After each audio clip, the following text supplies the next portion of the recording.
Welcome back to our quick overview study guide of Matthew 16 is the chapter we're in now, and we start off with the Sadducees testing Christ.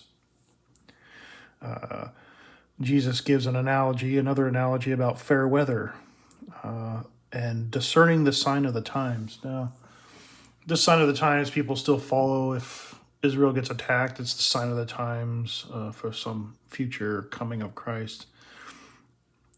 Is not exactly relevant to what this is saying.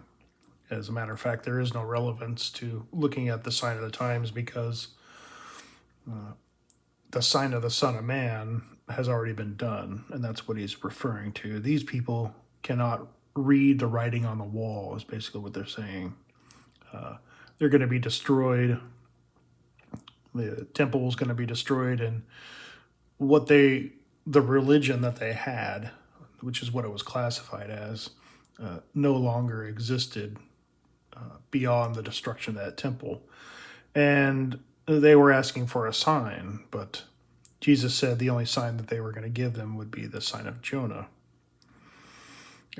This here, we have more numbers like I was speaking about before. I made a mistake. Mark is where Jesus was talking about how many baskets of bread did we pick up after the two feedings. One was a certain number, the other was a certain number, and those numbers have meanings. Here we have 5 loaves and 7 loaves. In one, I think it's Luke, a boy has a fish, 2 fish. So these numbers may have some meaning, but not any real significant meaning to us today. They're just little symbols and signs of things that may have been lost to time. But after the feeding, we have the ever debated discussion of the confession at Caesarea Philippi. This is where the Catholics claim, very ingeniously and crafty of them to, when they started the religion, our first religion based on Christianity, that they labeled Christianity. And this is where the word came from. It came from the Bible, of course, Paul. In a region, they were referring to people as Christ followers, Christians. But this religious organization that took place about 200 years, maybe 300 years after the time of Christ's death, hijacked that name, Christian, and created a religion based off of this passage. Now, this is Matthew. If you look at Mark, Mark is associated with Peter, who they claim is the Pope, the keeper of the keys. But in Mark, this isn't even mentioned. So if you figure if it was quite important, the person who was actually the keeper of the keys, the first Pope, would have mentioned it, but it's not mentioned. Here, Jesus is saying more things that could be referred to as a reincarnation, because he asks, who do people say that the Son of Man is? And Jesus does this a lot. He goes back and forth from the Christ or the Messiah to the Son of Man. And we don't really know exactly if he's referring to himself as the Son of Man, or if he's referring to a little theory that I have is the Son of Man may be what he is after his resurrection. So he's talking about his future self, but in the same way. He's like, I'm Jesus now, the Christ, but I'll soon be the Son of Man. Son of Man just may be a title. Perhaps when we die, we'll be known as Son of Men. It may be a reference to where we're from. We don't really know, but he uses this Son of Man term here. And it's supposed to be Peter who's answering him. Here it says, some say John the Baptist, others say Elijah, but still others Jeremiah, or one of the prophets. Now, as I said earlier, in Judaism, they don't believe in reincarnation, but yet here they are. And I don't think it's a it overrides my previous explanation that the Jews don't believe in reincarnation. It may be more of a literary type expression or explanation to what's happening here. But I will say, undoubtedly, that it does seem that they are talking about reincarnation. People, they don't say who they are. It could be the townsfolk or it could be Jews. We don't really know. You figure the Jews would be the ones that know about this stuff. But rumors do spread. And everyone knows what Judaism is. Everyone knows what the temple is. Kind of a big thing back then. Others did not really have this type of religious hierarchy. Kind of like in our country, we have the Catholics and with their big churches, and we have the Mormons, and they have these humongous churches, and they really stand out. So these Jews are really standing out, and they're saying, well, people think you're a reincarnated figure. But here Simon answers, Simon Peter.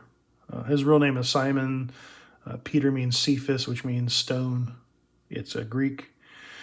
You are the Christ, the Son of the living God. And again, here he's titling him the Son of the living God.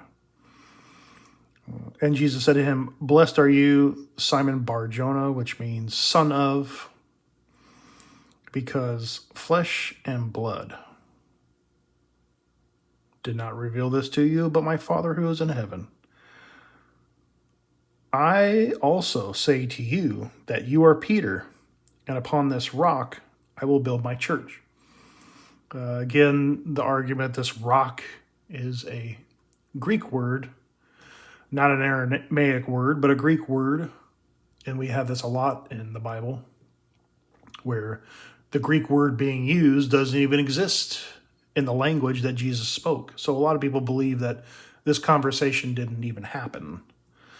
But here, this rock or crag or mountain face or hard, it can be a lot of things really, but it's feminine. Now, in this language, Greek, you do not use effeminate or even a neuter to follow up something you're describing associated with a man. So here Jesus is a man. It's a masculine term.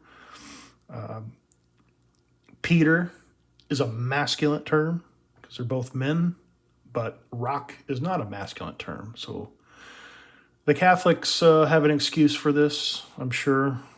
They do, I mean, and it seems to be good enough. But there's a lot of instances in John, when Jesus is talking to Nicodemus, this happens. They're using words that didn't really exist, or the meaning didn't describe in Aramaic what it describes in Greek. The famous John passage where people claim that Jesus is God. Jesus, where it says, I and the Father are one. Again, God is masculine, Jesus is masculine, but the one is neuter. So it would be an impossibility in a literary context that would be accurate. All it's really saying is God and I are of the same mind. I'm a disciple of Christ and you're a disciple of Christ. So you and I are one. We are of the same thinking. So what's really being said here could have been added later. We don't really know. We don't know why it says what it says. Doesn't make a lot of sense. But I will explain here. He will build his church, and the gates of Hades will not overpower it. The kingdom of heaven. And what's really important here that I want to explain is whatever you loose on earth shall be loosed in heaven. And before it was bind. So binding and loosing in this context is basically if two people want to get married and you say, I'm going to bind it. I'm not sure if this is exactly how you would say it, but you'd say, well, I bind it. So whatever he bound on earth was just bound in heaven because it's spiritual. if he looses something, so if you come to him and say, I want to break the contract with my neighbor as far as our agreement with whatever. Okay, I'll loose it. And whatever is loosed on earth will be loosed in heaven. So his actions on earth will also be in heaven. And vice versa. He's supposed to be doing the work on earth just as we are, as it is in heaven. And everyone needs to understand that what happens and what is requested of us by our Father in heaven is to be done here. The rules that we abide by are to be done here. And the rules that we abide by here, up there, they will be favored. Jesus goes into talking about his death, and which leads up to Peter getting ridiculed here. This, you'll notice, is before the transfiguration. I think it's in another gospel. It's after. I think it's Luke. But Peter is saying, "You won't die," and Jesus says, "You don't know what you're talking about, and you're hindering me." And he uses the word Satan. "Get behind me, Satan."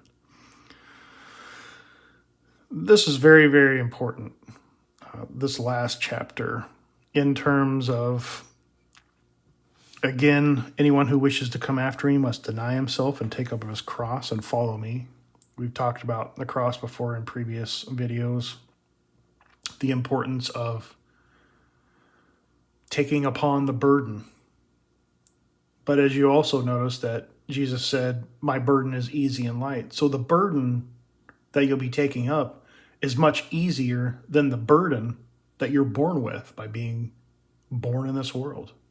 And when Jesus in chapter 11 said, "Lay down your burdens," and at that time it was the law, it was all the rituals, it was everything, just like it is now, everything. Lay it all down, because it's all nonsense anyway. Why are you holding on to it? You ever heard that term? You hold on to things you don't need to. You carry burdens that are unnecessary. Well, Jesus says, throw down those burdens and pick up your cross and follow me. Be just like me. And then, towards the end, he talks about, "Truly I say to you, there are some of those who are standing here who will not taste death until they see the Son of Man coming in his kingdom." And you'll notice that this is before the transfiguration, which here is in chapter 17, which will be our next video. But what he's saying is there will people of that generation, the people he's speaking to at this moment, that will see his coming. So in order for this to happen properly, there's an actual clock ticking down from the time he made the statement. And that time ends when one of these people he's speaking to takes their last breath on earth. So in order for this to be fulfilled properly, it has to happen before the last person, of the last individual who's actually here right now, for him to come.